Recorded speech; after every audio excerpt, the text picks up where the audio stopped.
சிறந்த வாழ்க்கை தத்துவ பொன்மொழிகள். கடனில் புல்லட் வாங்கி ஓட்டுபவனுக்கு மரியாதை கொடுக்கும் சமூகம்தான் கடன் இல்லாமல் சைக்கிளில் போகிறவனை ஏளனமாக பார்க்குது. நிறைய பேர் செல்வதால் அது நல்வழி என்று பொருள் அல்ல. நமக்கு தெரிந்தது மிகவும் குறைவு என்பதை புரிந்து கொள்ள பலரை நாம் கடந்து செல்ல வேண்டும். விரும்பியதை பெற காசிருந்தால் மட்டும் போதாது, பொறுமையும் வேண்டும்.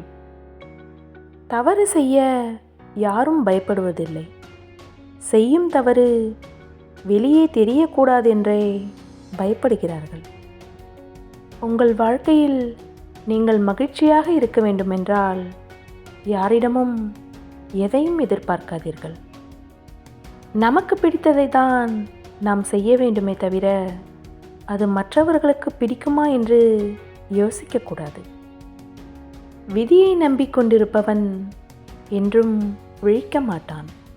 தன்னம்பிக்கையோடு இருப்பவன் என்றும் தோற்க மாட்டான்.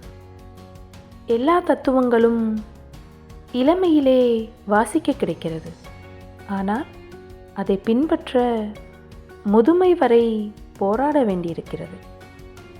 குணத்தை பற்றி சொல்ல ஆள் இல்லை, குறை சொல்ல ஊரே உள்ளது. உழைத்த காசிற்கு மட்டும் கையேந்து, மற்ற எதற்கும் எவரிடமும் கையேந்தாதே. கற்பனை என்ற போர்வையில் ஒளிந்திருக்கின்றன நம் நிறைவேறா ஆசைகள். அலட்சியம் என்பது எவ்வளவு பெரிய தவறு என்று இழப்பு ஏற்படும் வரை தெரிவதில்லை. நன்றி.